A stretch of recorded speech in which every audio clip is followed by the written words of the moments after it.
He's ready for your questions. We'll start on the right side of the room, third row. Coach, good afternoon. Corey LeBounty, WNSP 105.5 in Mobile, Alabama. A year ago, I asked you about Shamar James and his leadership ability and his capabilities, and here it is 1 year later. He is a representative for and an ambassador for the Florida Gators. Talk about his progression health-wise, and again, why you chose him and what he means to the Florida football program. Shamar is, let me tell you what, man, Shamar is a lot of fun to be around. One of the best linebackers in the country. You know, we were very fortunate to recruit him to be a part of our first class, and he played as a rookie. You know, he was a freshman all-SEC player. Shamar's got some, you know, he's a little wise for his age, I would say. You know, he's got good maturity. He can see the big picture. Picked it up quickly. Didn't even report early. He came in the summer, so all SEC. Then he started the first 8 games. You know, my nickname for Shamar is the eraser, right? Because he can make you right on defense, right? So him getting hurt was a big deal to our team. You know, I think getting him back, not only his production but his leadership, his example, big deal to get him back. Left side, fourth row. Hey, Coach. Ben Bobick, Local 3 News in Chattanooga. Last 2 years, I asked you about your hometown of Murray County and what it means to you and everything. I think it's a big deal to that community to see one of their own be head coach of the Florida Gators. What does it say about that community, and what would your message be to those folks back at home? Yeah, I mean, I certainly wouldn't be here if it wasn't for that community. You know, I mean, I think I benefited from growing up in a place, just tough blue-collar people, carpet mill workers, farmers, middle-class economy. My dad was a coach. That was a big deal, you know, and great church there, First Baptist Church downtown. I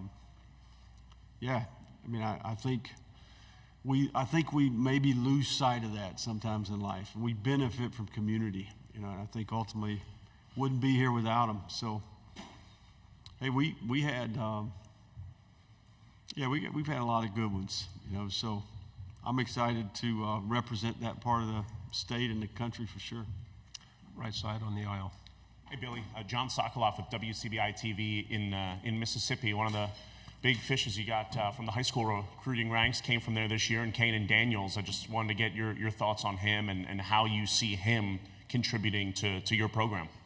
Yeah, man. KD, Deuce, as we call him. You know, first of all, KD has an unbelievable story. It's worth all your time to write that story and go back and really research the things that he's overcome and the way he's inspired a lot of people. Comes from a great program.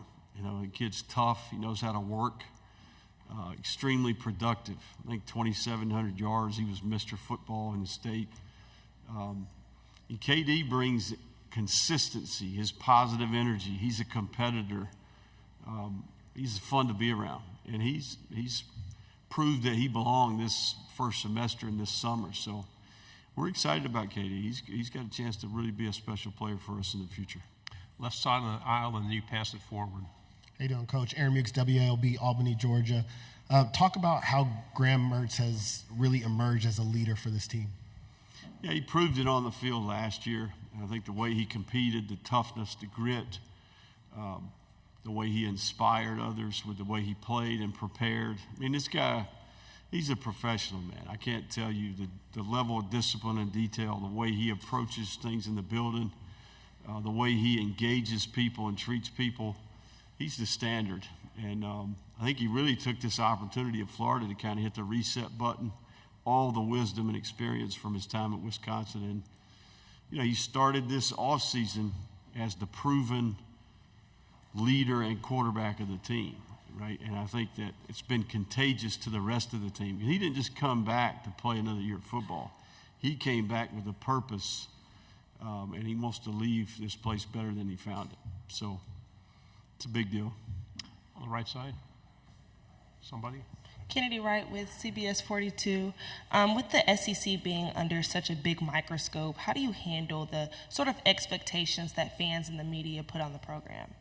Yeah, I mean, it's not It's not like it's happened before. You know, it's always been this way, right? What would you expect? I mean, I think ultimately it's no different than I tell a recruit, hey, listen, you got to be up for the challenge. You take on this type of leadership challenge, you got to be up for that, right? We all signed up for it.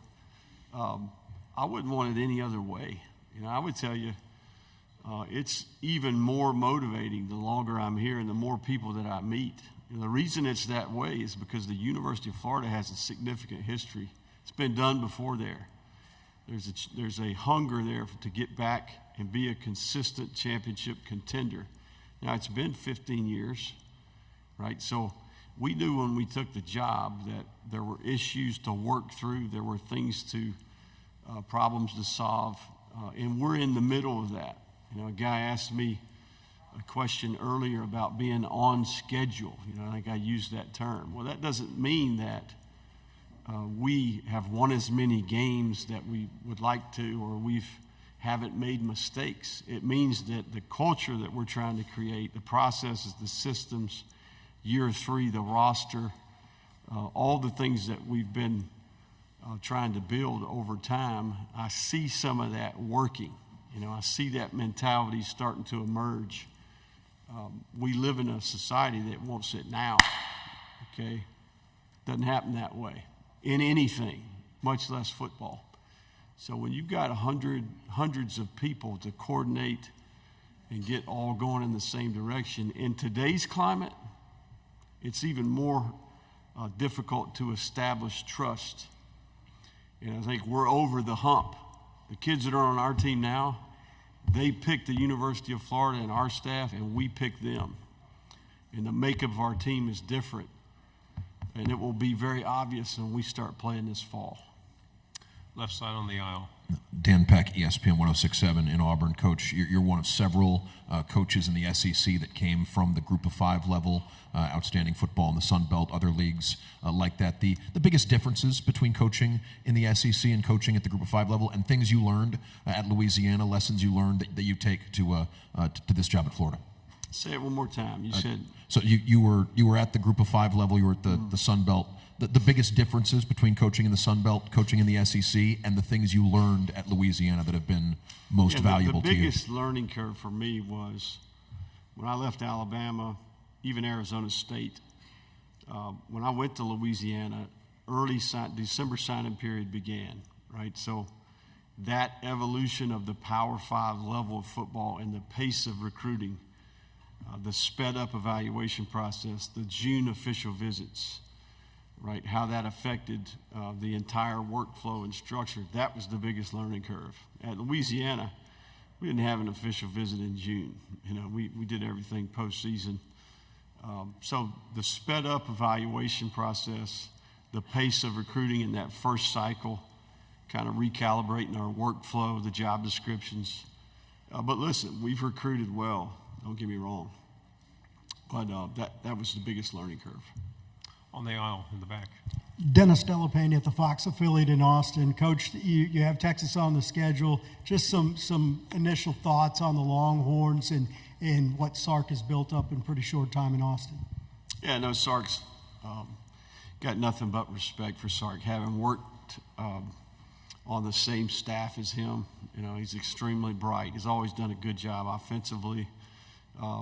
And what I respect about Sark is he's continued to evolve. You know, I think there's lots of things that he's learned and changed in his approach. To see him kind of recreate himself a couple different times, I think is awesome. His story. So, yeah, I mean, I think we welcome Texas to the league, you know, and we're excited about going to Austin to play this fall. Left side, third row. Tyler Shaw with KBTX and Bryan College Station. A couple of your former coaches, defensive coaches, Jay Bateman, Sean Spencer, are now at A&M. Just kind of what kind of coaches are both of them, and you know, what will they bring to A&M? Yeah, no, I think Jay and Sean's track record is, you know, it's proven. They did a good job for us, and certainly they'll do a good job for Mike. You know, I mean, they're seasoned, they have experience. They both do a good job recruiting, both do a good job connecting with their players, and certainly they've got good pedigree and good experience. right side, fifth row. Brandon Marcello, CBSSports.com. Billy, you mentioned about sticking to the process, and I know in this day and age, as you said, people want things now. How difficult is it when people try to challenge you to change your ways, to not make a wholesale change, and to continue to follow your plan, even when it seems like everybody is questioning you? Yeah, I mean, I would tell you we haven't been hesitant to change. Heck, I mean, we've been forced to change. I mean, I think this game that we're competing has changed each cycle. So we've made the necessary changes, you know, with each opportunity. I think this offseason in particular, we've made some wholesale changes. But, yeah, I mean, I think ultimately when I say that, it's more of a mindset and a mentality and a belief as a program than it is the actual execution of the plan. The plan is always evolving. We always adapt. We always are tweaking, trying to continue to evolve. But process over outcome, you know, that's where you get the conflict, right? Because everyone wants results. You know, when you plant a seed, you got to continue to water and groom. And then, you know, for a long time, you may not see the benefit, but it's happening. You know, it's underground, and then, okay, here we go, right? So I feel as if we're experiencing a little bit of that, if that makes sense. I'm hopeful that we can improve and play a higher level of football this fall. Front row on the left. Michael Cobble from Baton Rouge. I was in the other room and you were listing off the names, Ron and John and Rob, obviously. What does it mean to have those kind of day one guys still with you and the ability to give you the perspective that you need, you know, both good and bad, because they've seen it for so long? Yeah, no, I think we do have some. We've had most staffs lose 25 to 30% of their staff each cycle. We've had our fair share. I think we've got 5 assistants in the NFL now. We've made some changes on defense this past year. Ron Roberts has been phenomenal. I mean, I think Ron, if you dig into his history, the number of coaches that he's mentored and developed as an FCS head coach, and then obviously he was with me the first 2 years at Louisiana. We went from 124th to 18th in the country in defense, right? So it's great to have him leading the defense, that veteran experience. He went on to do great things at Baylor and at Auburn. They played high caliber defense at both those stops. So I think that's going to prove to be really beneficial for the Gators. 2 quick ones, front row and then third. Hey, Coach Jacques, you say WAFB in Baton Rouge. Coaching changes happen. You've been asked about a couple of your assistants, but just curious, what did you take away from Corey Raymond working a couple of years with him as he now comes back to LSU? Yeah, no, I love Corey. I've known Corey for a long time, man. I used to, when I coached receivers at Alabama and he was coaching the secondary, you know, it was first rounder against first rounder every year, you know, and I think we had some great battles. He did a good job for us. You know, I think we hadn't been as productive as we would like on defense. You know, we felt like we needed to shuffle the deck a little bit. So Corey's proven he's done a great job. I've got nothing but respect for Corey. Final question on the left, third row. Jesse Doherty, Washington Post. Billy, are you worried at all about how much your guys are going to be playing this video game heading into the season? Yeah, Montrell slept the whole way here, you know.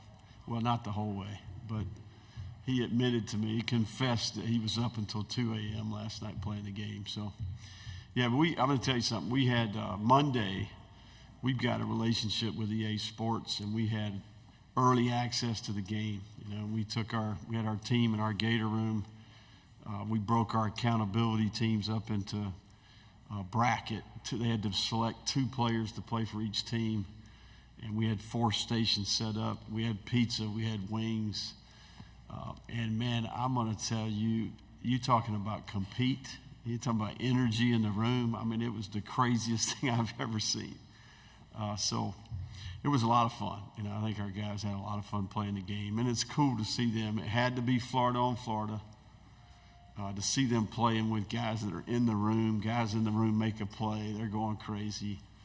So we had a lot of fun. Coach, thank you very much. Great job. All right. Thank you.